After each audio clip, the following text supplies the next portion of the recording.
16. And we have Malia on the left over with Nick, and she is our youngest female at 15. We have 7 pools here at Orca Stadium, and our girls currently have access to 3 of them. I'll do my best to point out some good photo opportunities, and there goes Nalani.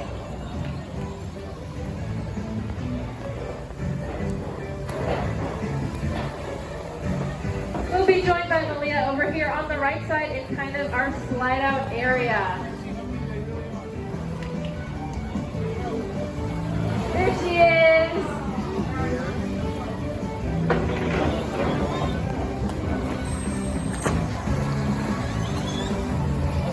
So here at SeaWorld Orlando, we have 5 killer whales. We have 3 females and 2 males. Our males are off to in a different environment. Their names are Trua and Makayo.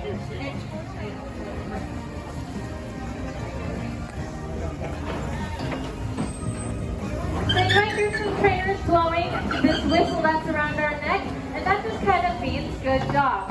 We ask them to do some behaviors, and it is up to them whether or not they want to participate, and so that whistle is letting them know that they have done exactly what we asked for. Now, does anybody have any idea as to what we use to reinforce the whales when they do something that we asked? Any ideas? Yeah, I heard some fish. That's a great answer. So our whales get 3 different kinds of fish here. They get capelin, they get herring, and they get something that you guys might be eating here today. Does anybody know? Yeah, salmon. In addition to salmon and capelin and herring, our whales also get sugarless and flavorless gelatin. So we make it into fun shapes, and that they find it really reinforcing.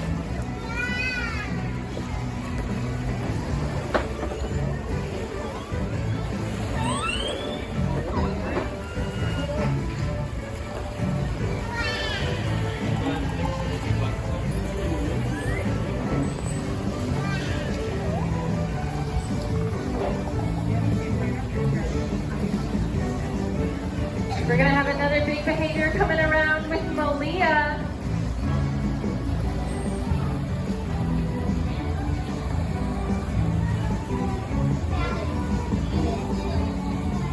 And she's coming up on your right side over here in 3, 2, 1. Here she goes. So you might notice that the whales are really difficult to see when they're in the water, and that's because of something called counter shading.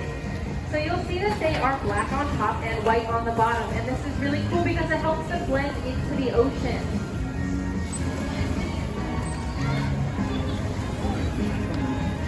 If you're looking down at the ocean from above, it's going to be really dark underneath you. So if the killer whale is underneath you, it is going to be dark, and you're not going to really be able to see them.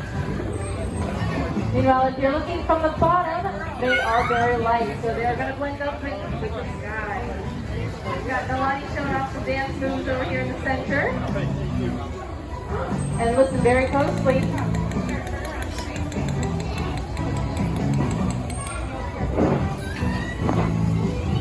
So that was a really cool sound that she made, and all of killer whales' vocalizations come from their blowhole.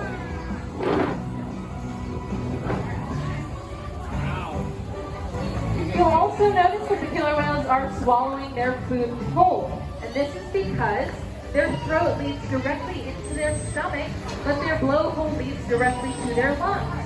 So, unlike us, we have one kind of pathway for everything. So we have to have a gag reflex just in case our food goes down the wrong side. However, because killer whales have that kind of difference between their blowhole and their throat, they are able to swallow everything whole.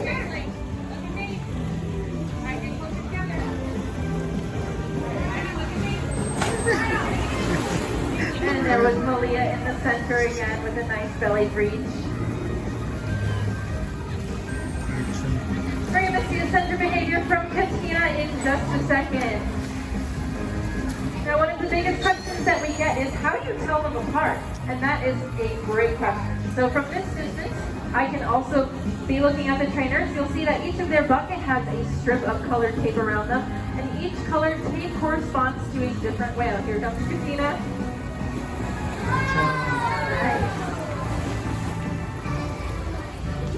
Each whale also has kind of different distinguishable characteristics about them, both physically and in personality. So we've seen that Katina has a white spot on the tip of her face, or rostrum. Malia's eye patches are kind of more almond shaped than Nalani's, who has very round eye patches, and Nalani even has what we call her eyelashes. There's 3 black streaks that are in her right eye patch, kind of towards the front.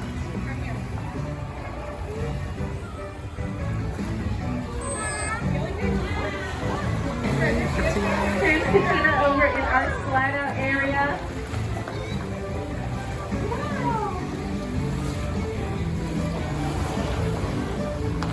And if you look over to your left, where there's Emily with her target pole, she just slapped the water. We're going to see Nalani in just a second. So that target pole is actually a way that we communicate with the whales that actually lets them know where they should be.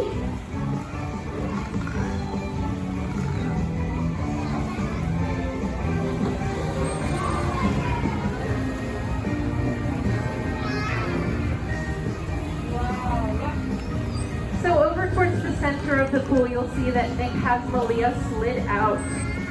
This gives him a great way to look at her entire body. Then over, you'll see to your right and Nick's left, you'll see this big kind of gray shiny thing in the middle of the pool. And that is how we weigh our killer whales. They are very, very large and heavy, and so we need to make sure that they're maintaining or gaining weight if they're still growing. So we ask our whales to slide up onto that scale, lift that heavy tail out of the water, and then we can get a full body weight on them.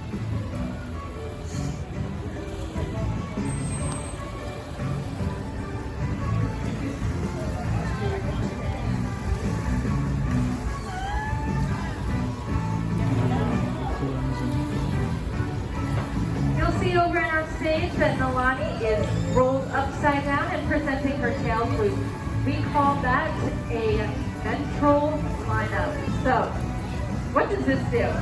It's a very important husbandry behavior in which we can actually get a voluntary blood sample, and that lets us know how our killer whales are doing.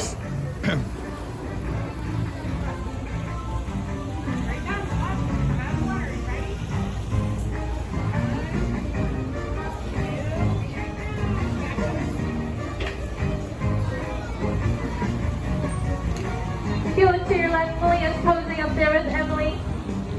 There's another fun vocal. Like I said, all vocals come from the blowhole except for a burp, which is the only noise that they make from their mouth.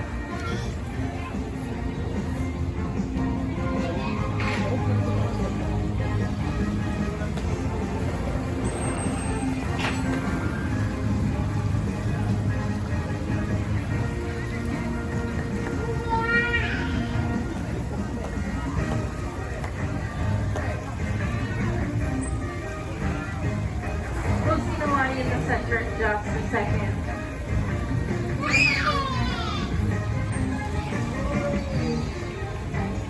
All right, everyone, here's one last behavior from Nalani. And we'll give a big round of applause and thank you to our whales. Thank you for joining us and thank you for our whales.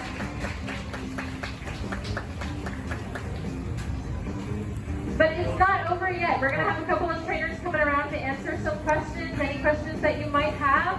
And